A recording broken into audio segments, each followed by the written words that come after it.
Nobody wants your stuff. What they want to do is they want to solve their problems. You can't solve everyone's problems. That's the thing. Don't hire salespeople to increase sales. Hire salespeople when the demand levels are there. The problem named is the problem solved. You always find the most successful calls are the ones that feel like a conversation and not feel robotic going back and forth. The more tightly you define your focus, the more that you expand your yield. Welcome to the podcast From Cold to Close. My name is Saeed and I'm the founder here at SRC Growth Partner, a company that works with professional services firms from around the world to help them increase their revenue and profitability by acquiring new clients. Today, my guest is Doug Davidoff. Doug is the founder and CEO of Lift Enablement, has directly advised more than a dozen companies that have sold for a combined value of more than $1 billion. He has decades of experience advising the leadership of more than 1,500 small and mid-market companies committed to serious growth. He's also authored and co-authored several books, writes the influential The Demand Creator blog, co-hosts the RevOps Show podcast, and is routinely quoted in major business publications. Doug, pleasure to have you on the podcast. It's great to be here. Thanks for having me. And no worries at all. I'm really looking forward to having a conversation about all things growth, all things business development, sales, and things like that. And one of my favorite topics, and I love the hat you're wearing, sales genius, right there. So before we get cracking into and get digging straight into the questions I have for you, the first place I like to start with all of our guests is really trying to understand the journey to where you got to where you are today in terms of your organization, how you started off and where you are at the moment. You know, I think it was Steve Jobs who said, you'll be able to connect the dots of your life, but only from behind. And so, the path to where I got here is somewhat convoluted, if you will. I think that it came down to really two key things. One is I get easily bored, and there's only been one thing that has really kept my attention over decades. And that's, why do people do what they do? Why do they make the decisions they make? And then what are the consequences of those decisions? That's what led me to sales, business development, business growth, et cetera. It's just such a microcosm of every psychological principle. I've just always been fascinated by it. And then the second element is I think I'm just basically unemployable.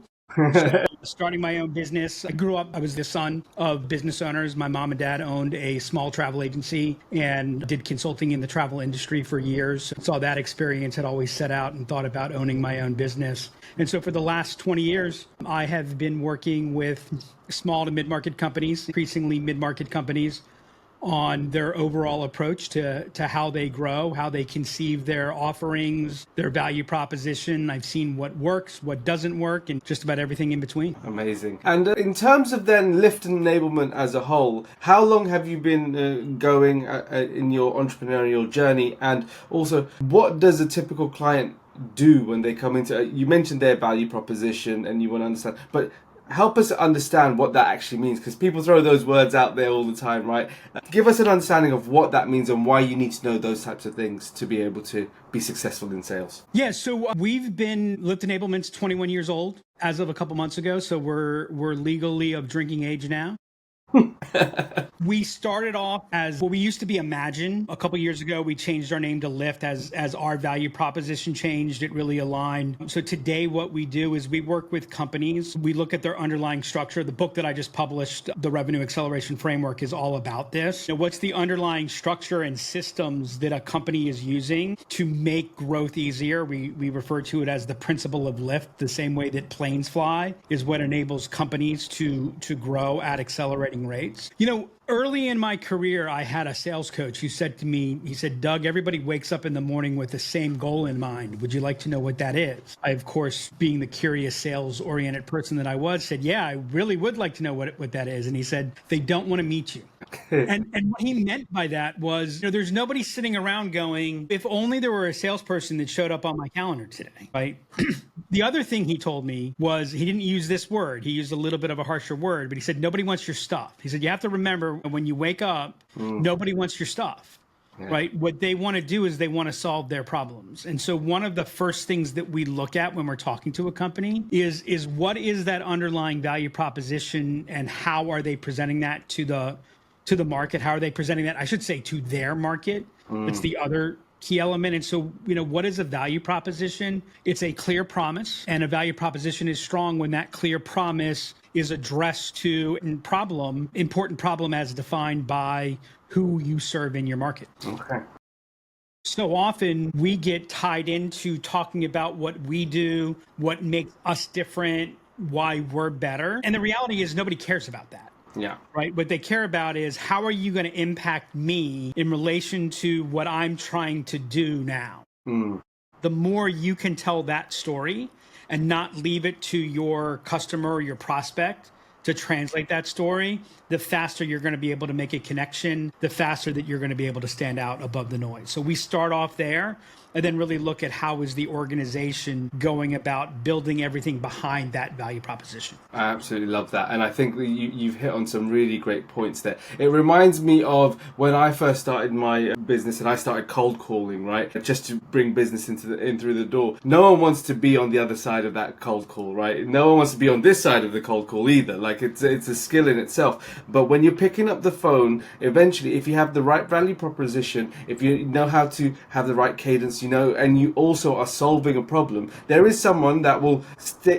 on the line for a little bit longer because they're intrigued. Oh, that you might be able to solve their problem. The value proposition is obvious to them because you're solving a problem for them. So I think, and you can't solve everyone's problems. That's the thing, right? So correct. Yeah. Correct. Yeah, that's the other mistake that we see companies make, and we see salespeople make, and professional services organizations make is we're so worried. We're so worried. Are we going to be able to attract the right people that we water down our message and we get overly broad because we don't want to turn anybody away. But the thing is, if someone can't say this doesn't make any sense to me, the way I say it is, if someone can't hate your message, they can't love your message. Absolutely. Right? And so, making that message polarizing so it's attractive to the right people, appealing to the wrong people is really the secret of developing a strong, powerful message. The other thing I would say too, having started off cold calling, you brought back some memories back my teenager. I used to make 300 calls in a day. Yeah. Those were the days. I still remember two of my best clients. I was having lunch with them in two different times, and they mentioned to me that, someone that morning in my business had cold called them. And they said, I don't understand why people cold call. I would never do work with somebody who cold called me. And we were eating lunch, and I kind of had to choke on my food. As I'm thinking, well, that's kind of how we met. But what you find in any good conversation, cold or otherwise, is it quickly becomes not cold. It becomes a conversation. What we always talk about is striving to have a best friends conversation. So the more that you can be conversational, the more that you can be interested, the more likely the person on the other end of the conversation, whether that's on the phone or live in person, is going to get engaged in the conversation as well. Yeah, couldn't agree more. You always find the most successful calls are the ones that feel like a conversation and not feel robotic going back and forth, because if there's an awkward pause, if there's not the right tone, if you're not even taking consideration of the other side, you're not going to have a conversation. You're not listening. You're not actually being able to speak as well. So I couldn't agree with you more.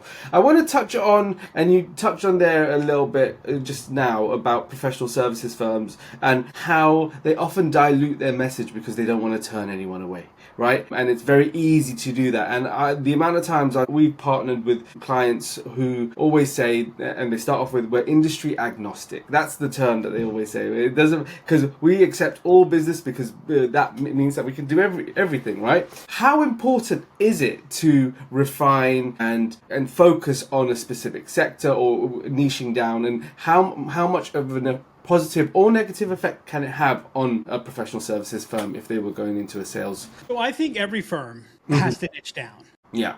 The largest, most valuable company in the world is Apple. They serve a niche. They're not the market share leader in most of their markets, by the way, which is another fascinating component. But as an example, I'm very much I'm in the Apple ecosystem. I say that I call Apple a demand creation monopoly, because if they create it, then I demand it. And they do that because my brother is not an Apple customer, and they don't do anything to try to attract my brother. They're fine that my brother looks at an Apple product and goes, what a waste of money, what a waste of. That's not who they're talking to. So I don't care who you are. If you're going to be successful, you've got to define a niche.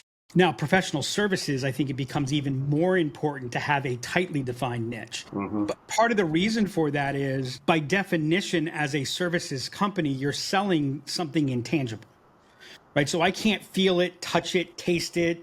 I can't even fully understand it. And for the vast majority of professional services firms that I've worked with, the other challenge is all their value gets created in between their ears. Yeah. So no one is even there to see where that value creation happens, right? So really narrowing down what's the problem set that you solve. What, again, everything starts with me. Who is your customer? I think the most important question that any business can answer is, who do we want to be a hero to?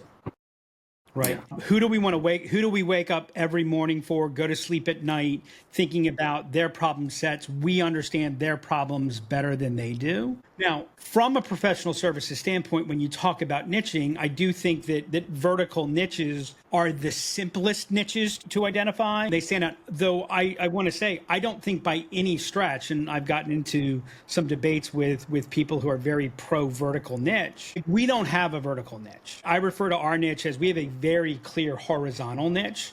And by the way, one of the key elements about our niche is it's very much of a psychographic. Yeah. Companies where growth is imperative.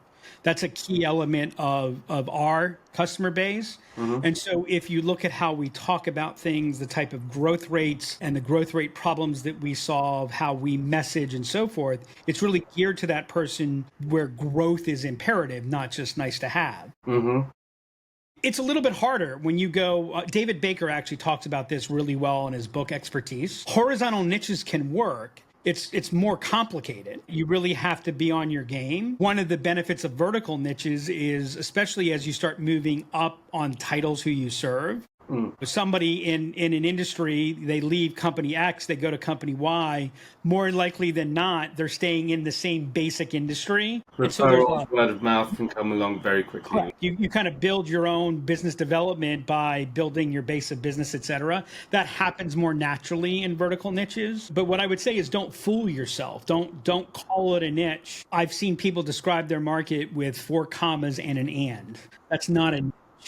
Yeah, I think that's a really great point there. And I want to just touch on that. So can you expand on what a vertical niche is and what a horizontal niche would look like for our listeners? For example, from what I've got from that, a vertical niche might be, I don't know, IT companies, right? But for example, I'll give you an example of us. So when we started out as an organization, we were working just with accounting firms, right? That's a vertical niche that I would say. We've now moved on to professional services firms because we understand that a lot of the problems that accounting firms have, other professional services firms have. So we've gone through that horizontal. Am I getting that right in what in what you've said there, or is that the only thing I would caveat for what you've said, and I think if we were to break down your journey, we would see that you did niche. Accounting firms is a vertical. Accounting firms is not a vertical niche. Okay. Yeah. And so, for example, there's Thornton that has 3,000 accountants, right?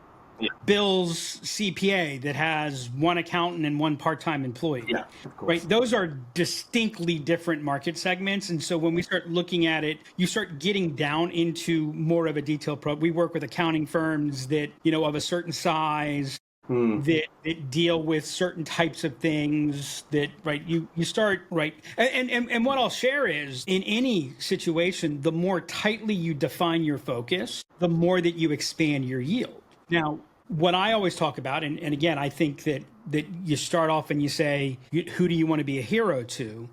Jeffrey Moore actually shared this, I forget which, but it may have been Crossing the Chasm or one of his books, but he talked about the bowling alley analogy, right? And so the thing is, if I'm afraid, a generic business owner, business person, I'm afraid to overly define my market because, what if there aren't enough of them? What if they don't find me? All that scarcity mind trash that we have that goes in our head, that kind of creates a lot of fear for doing that. And by the way, it's a lot easier to identify the people who don't fit you than who do fit you. That adds to some fear as well. But if you think about what you're doing as the head pin, right? If you're bowling and you want to knock over 10 pins with 1 ball, you don't aim at 10 pins. You aim at about 1.5 pins. right? And if you hit that pocket solidly, the pins knock into each other. That's what grows the market. Amazing. The same thing is true in your business. And so that's probably what you did, right? You started off, you were focusing on accountants. And That sort of knocked you into a non-accountancy that Exactly. you started to see having the same problem. And as you started to move into professional services, there's still some vertical nature to it. You started moving to more of that horizontal, this type of mindset. Growth is important. They're trying to understand sales. So there's probably an element of I'm in sales, but I didn't set out to get into sales. How do I manage that, right? Like all of those things, that's the psychographic element. And so like, my favorite thing, we call them personas. My favorite thing to do is to write the biography of who is that organization and the people within the organization that we're striving to be a hero to. Absolutely. The more that I can see them as real living beings, the more likely I am to have a message that's going to resonate. Yeah, I couldn't agree more. And that having an ideal persona, an avatar, an ideal customer profile, and being able to be as specific as possible means that you're able to provide a message that is distinctly direct, right, to their pains and problems. So I think that's really interesting. Talk to me about the psychographic side of things, because you've mentioned that a few times, right? And especially with professional services in general, sales is looked at in a different way. It's business development, right? It's relationships. It's building trust through interpersonal connections, things like that. How do you coach that sales side of thing, or what do you do? What strategies do you implement when you're working with professional services firms that are attempting to do business development? So one of the things I do, or one of the things I don't do, is I don't get lost in the words. Yes. So you can call it whatever you want to call it. So very often when I'm working with professional services, we're going to refer to it as development. Sometimes we'll get so far as to call it business development. For some people, that gets a little bit too close to sales. But, that's okay. One example, when we hire, like we will advise companies on the hiring of their salespeople, and a common title that we'll use is client development. Okay. That might be something. And part of it is one of the laws that I've learned about sales is if you ever feel like you're selling, you're doing something wrong. Yeah.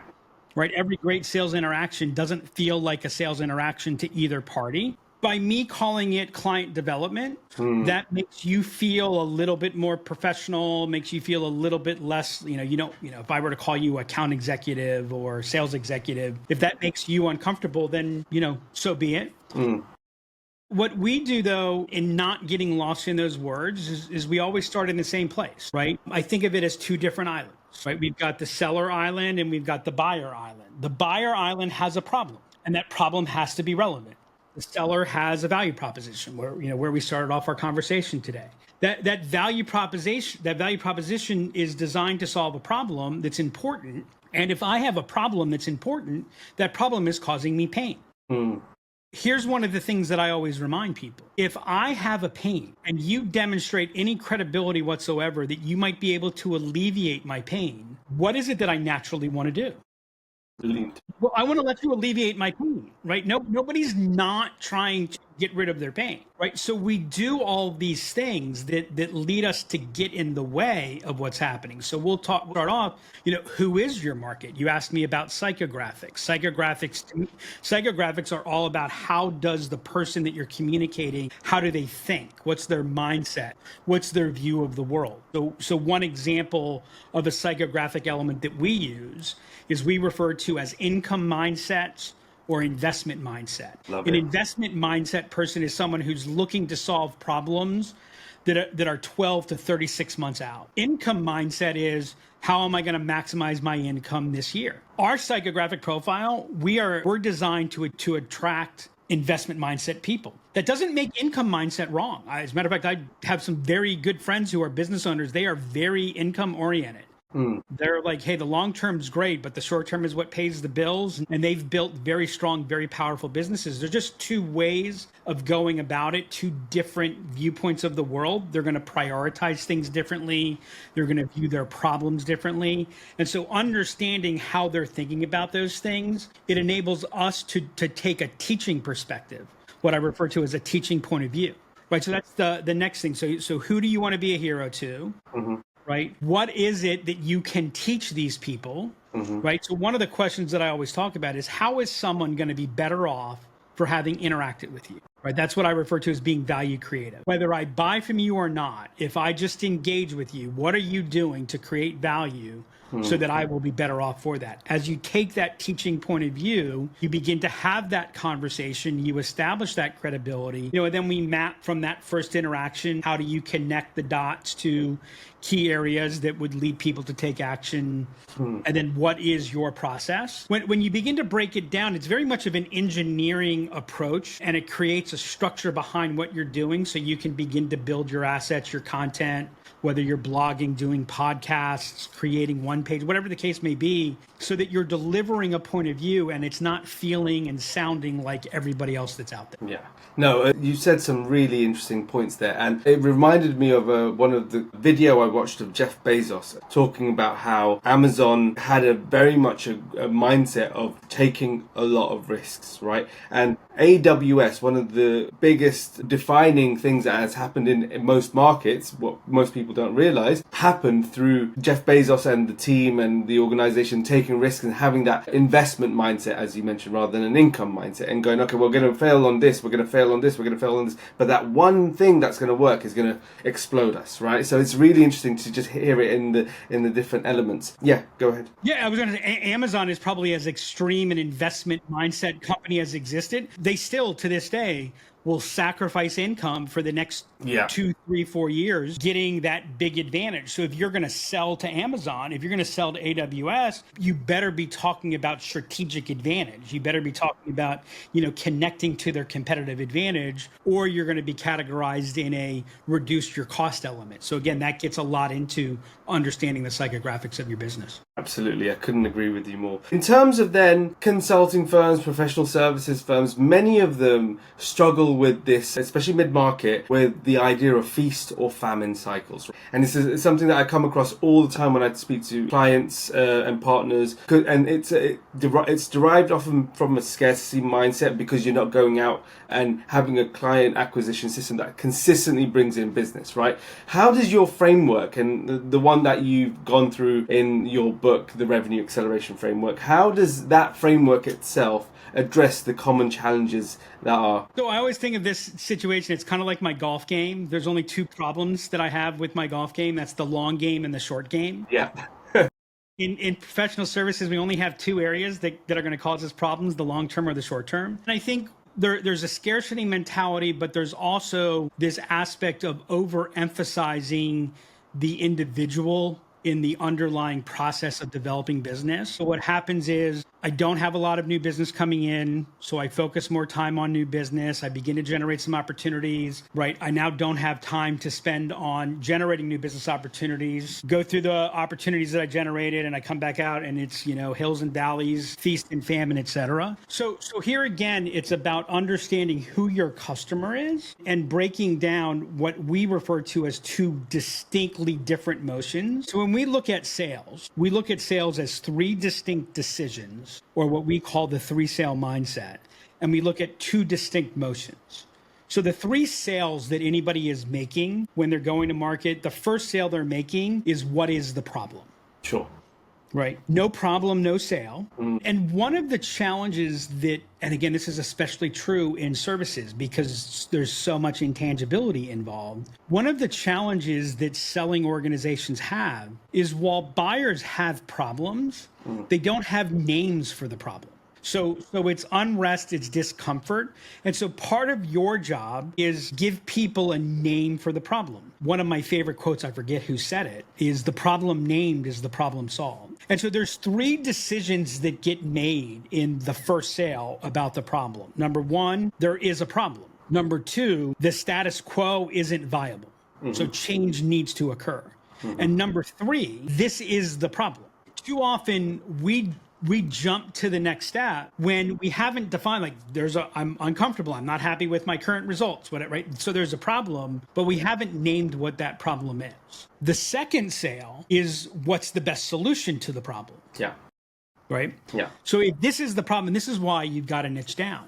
If this is the problem, or the limited set of problems that we solve. And by the way, think about this. You probably solve 100 different problems as a services organization. What are the 3 that you solve better than anybody else in the world? That's the focus of your value proposition, right? So that's the problems that you're teaching the world that they have. Yeah. By the way, spend more time selling the problem. That's what we refer to as the development motion. Right. And so we'll design and we actually build pipelines where we're focusing, where's that development pipeline? Who am I working on the early stages? Okay. The second and the third sale, that's the sales motion. Once I understand the problem, what's the best way to solve the problem, right? And then the third sale is who's the best option, who's the best vendor, who's the best whatever to help me solve this problem. Yeah. That's the sales motion. So one of the other reasons that we go into this feast famine is we don't have any system that's focused on what are the long-term opportunities that we're working on? How am I focusing this? So one of the things that we'll do with professional services organizations is as that development pipeline fills up, that we might have 100, 200 opportunities. That's for a small professional services company. A larger one, you might get to 1,000 opportunities in the development pipeline, tens to hundreds in your sales pipeline. And now the role of marketing is less about attracting this whole giant world that's out there and really looking at, okay, what's the marketing, what's the content, what's the material that we can do that's relevant to these hundreds to thousands in our development pipeline. So now sales and marketing are working together and you build more of a systems-based development process that amplifies whatever you or your developers are doing. Love it.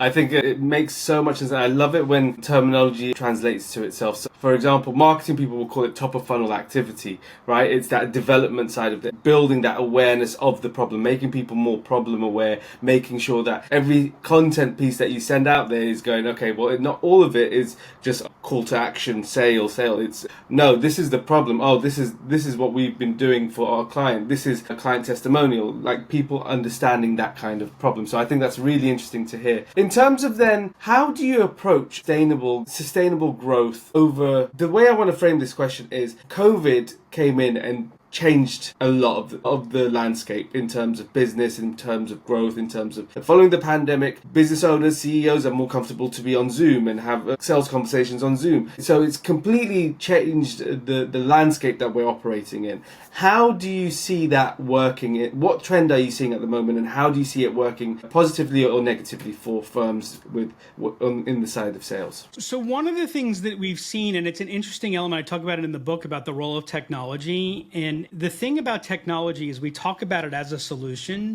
but really what it is an accelerator. Yeah. Right. And so way the world has changed, I think really plays to an advantage for professional services companies. Mm-hmm. The fact that I don't have to physically visit you every time to have a conversation, the fact that people are more comfortable with digital interactions and things like that certainly allows me to expand my reach and to increase the volume of what I'm doing. But we have this tendency whenever we're given something that allows us to increase the volume is we mistake the increase in volume with an increase of impact or effect.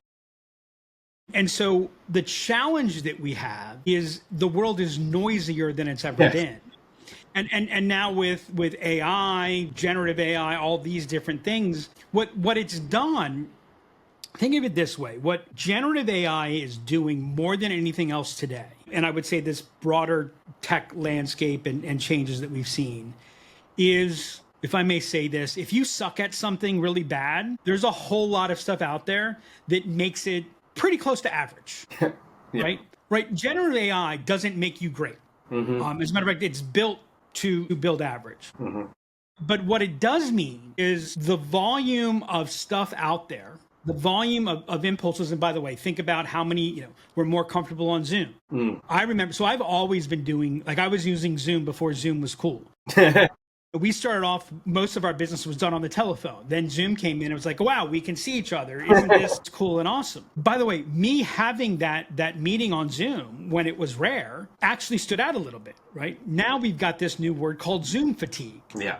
right? And so all of that noise has happened, is growing at this extraordinarily fast rate. What you really need to do, it goes back to what's become the theme of our conversation, is really narrow down the focus of what you're doing and what you're saying. Because like I was talking to a group of college kids who are about to graduate. I was talking about how do you interview for a good job? How do you stand out? And I said, look, the first thing that you have to do is you have to get noticed. Sometimes the things that cause you to get noticed in a way that someone goes, not for me. Yeah.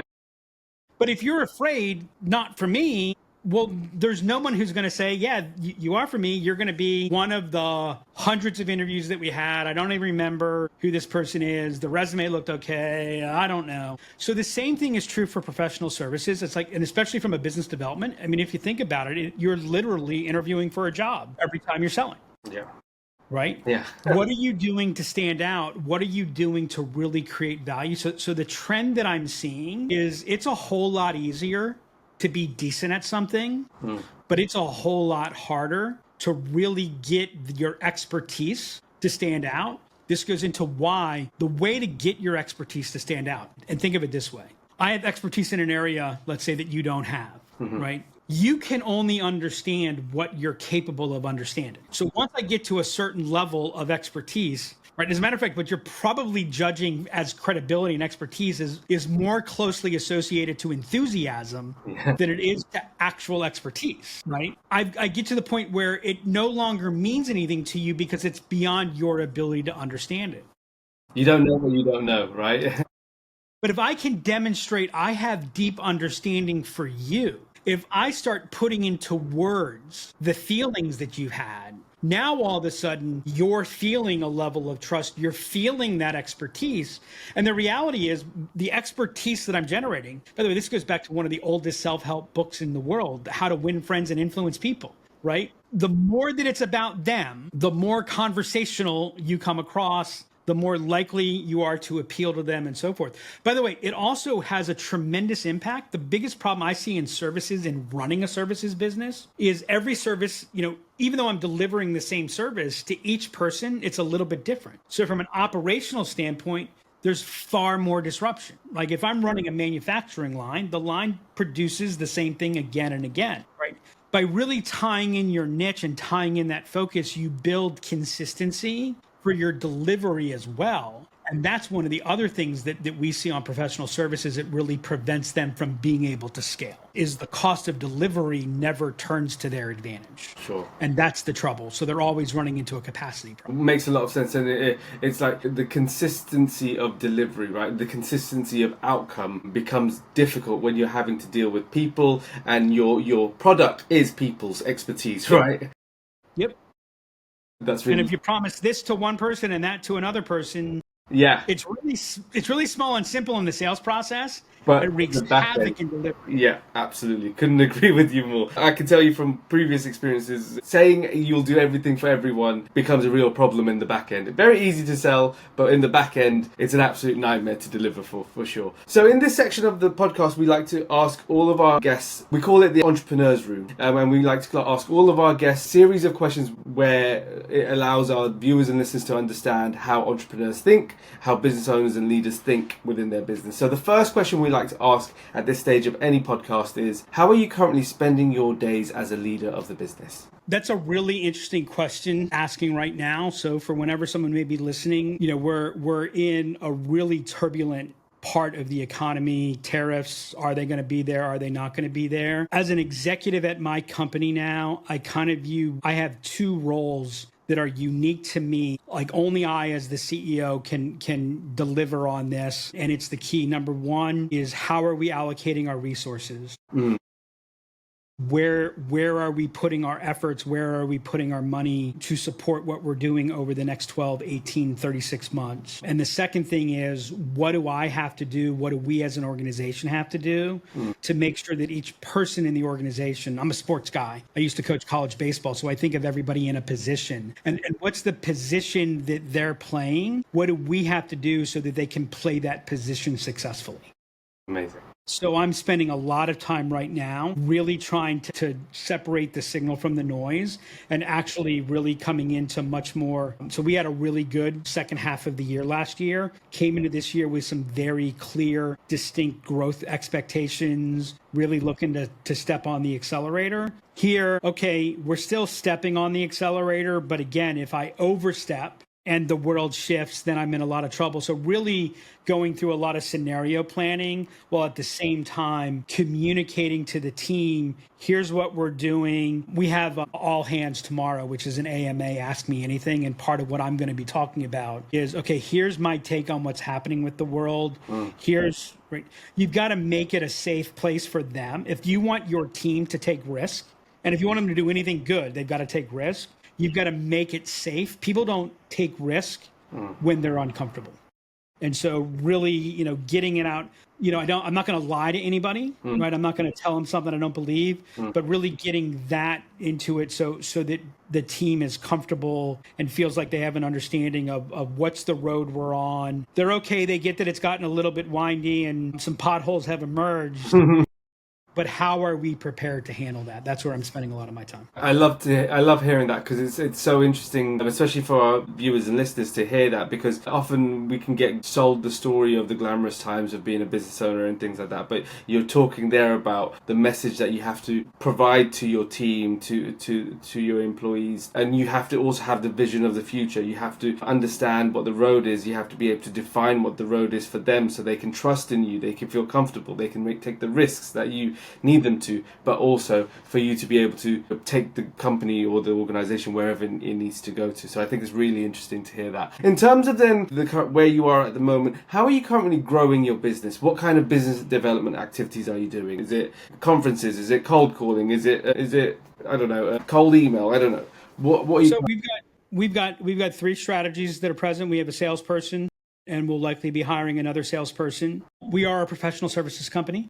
And so I take on a lot of the sales responsibility. So last year we added a salesperson to the effort. So they're in their ramp up phase. They're doing a combination of cold calls and some partner enabled elements. We do a lot of education. So we have a webinar series that we run every 6 weeks. We got one coming up in 3 weeks on 5 lessons about RevOps. We did one about 3 weeks ago on making CRM a performance driver rather than just a logging tool. So again, delivering value, generating that. The other element is we have a good channel strategy. So we've got some partnerships that we work with. We implement technologies and have developed quite a reputation for being able to handle complex, difficult, mission critical efforts. So we get brought into a lot of situations. And then the last area is we've had a lot of success in growing our current customer base. So we oftentimes start off doing a project. We maybe pick up a second project and then pick up an ongoing. So growing that existing customer base, generating relationships with complementary businesses where we reinforce each other's value proposition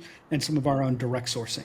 Makes a lot of sense. And there's a lot of areas there that a lot of our viewers and listeners can take from, or even might be doing themselves as well. In terms of then, you've run the organization for 21 years from what you said at the start, legal drinking age now. So what have you tried before and what didn't work? What were the biggest lessons that and obviously you can't name all of them over the years. So what's your top 2? Let's go with that. Several years ago, we jumped in and we actually hired 3 salespeople because we were going to hire salespeople and that was going to drive. And we didn't have I wrote a blog post in response to that, which was basically don't hire salespeople to increase sales. Hire salespeople when the demand levels are there and you need salespeople to be able to manage that demand level.